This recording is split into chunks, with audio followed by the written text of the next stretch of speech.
আজকে তোমাদেরকে আমি মাত্র 5টা উপায় বলে দেবো। সেই 5টা উপায় তোমরা যদি ফলো করো তাহলে নিজেরাও সুন্দর থাকবে, ভালো থাকবে, খুশি থাকবে, আর তার সঙ্গে সঙ্গে কাজের ওপর এনার্জিও বেড়ে যাবে। প্রথম তো নিজেকে খুশি রাখো, সুন্দর রাখো। তার জন্য খুব নিজেকে অ্যাক্টিভ রাখতে হবে, ভালো খাওয়া খাদ্যর মাধ্যমে, তার সঙ্গে সঙ্গে শরীর চর্চার মাধ্যমে। সুন্দর হওয়া মানে শুধু যে প্রোডাক্ট ইউজ করব তাতেই আমার সৌন্দর্য বজায় থাকবে, একেবারেই না। প্রোডাক্ট তো অবশ্যই ইউজ করবে, কিন্তু প্রধান আর সব থেকে প্রথম যেটা করতে হবে সেটা হচ্ছে শরীর চর্চা। একটু নিজেদের শরীরের দিকে খেয়াল রাখো, একটু হেলদি ডায়েট মেনটেন করো, জল প্রচুর পরিমাণে খাও, ফ্রুটস ভেজিটেবল খাও, দেখবে নিজেদের সৌন্দর্য একদম অটোমেটিক তৈরি হয়ে যাচ্ছে। শরীর যদি আমাদের ডিটক্সিফিকেশন হয়, শরীর যদি আমাদের পরিষ্কার পরিচ্ছন্ন থাকে, লিভার যদি ভালো থাকে, তাহলে কিন্তু আমরা দেখতে সুন্দর হয়ে যাব, আমাদের স্কিন হেয়ার সবটাই ভালো থাকবে। সেকেন্ড উপায় হলো নিজেদেরকে খুশি রাখার জন্য হাসি খুশি থাকতে হবে।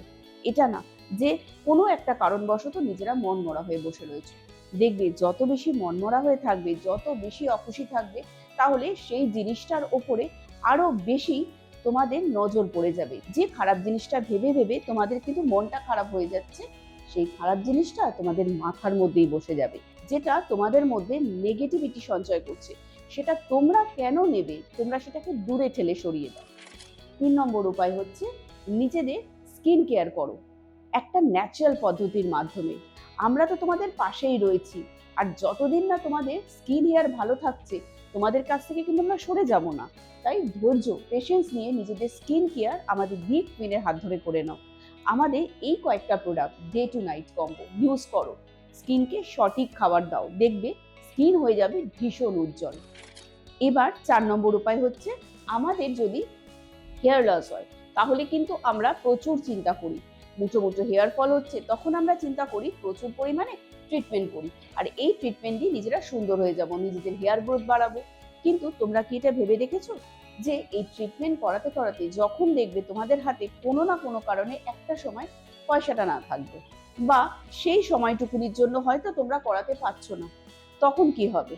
তখন কি শুধু ট্রিটমেন্টের মাধ্যমেই চুলটা ঠিক রাখবে? একেবারেই না। যদি হেয়ার ফল আবার বেশি চালু হয়ে যায়, তাই ট্রিটমেন্ট করে পয়সা নষ্ট করে না, ট্রিটমেন্ট তো নিজের শখ অনুযায়ী করো। তবে হেয়ার কেয়ারটা করো একদম ন্যাচারাল পদ্ধতিতে, তেলের মাধ্যমে, কোনো ভারী বা পোড়া তেল না। ডিকুইনের এই হেয়ার অয়েল, তার সঙ্গে শ্যাম্পু উইথ কন্ডিশনার ডিকুইনের, আর আমাদের কেরাটিন প্রোটিন এই হেয়ার সিরাম দিয়ে নিজেদের হেয়ার কেয়ার করো, দেখবে কিছু মাসের মধ্যেই একটা ঘন মজবুত চুল পেয়ে যাবে, আর সেটা দিয়ে তোমরা যত ইচ্ছা স্টাইল করতে পারবে। আর 5 নম্বর উপায়টা হলো একটা সুন্দর পরিপাটি হয়ে থাকা। কখনোই এটা ভাববে না প্রচুর দামি পোশাক পরলেই নিজেদেরকে কিন্তু সুন্দর রাখা যায়, একেবারেই না। যেটা সাধ্যের মধ্যে সেটাই পরো, কিন্তু একটু পরিষ্কার পরিচ্ছন্ন, একটু পরিপাটি হয়ে থাকো। তাহলে কি বলতো, তোমাদের কনফিডেন্স, তোমাদের আত্মবিশ্বাস আরো বেশি বাড়বে। আর নিজেরা যখন সুন্দর থাকবে, পরিপাটি হয়ে থাকবে, শরীর চর্চা করবে এই উপায়গুলোর মাধ্যমে, তখন নিজেদের ওপর ভালোবাসাটাও বাড়বে। আর নিজেদের ওপর যখন ভালোবাসাটা ধীরে ধীরে বাড়তে শুরু হবে, নিজেদেরকে ভালোবাসতে শিখবে, তখন দেখবে পুরো পৃথিবীটাই তোমাদের কাছে নতুন লাগছে। তাই দি কুইনের হাত ধরে, আমাদের বিউটি কনসালটেন্টের গাইড নিয়ে, তাই নিজেরা সুন্দর হয়ে ওঠো, হেলদি হয়ে ওঠো।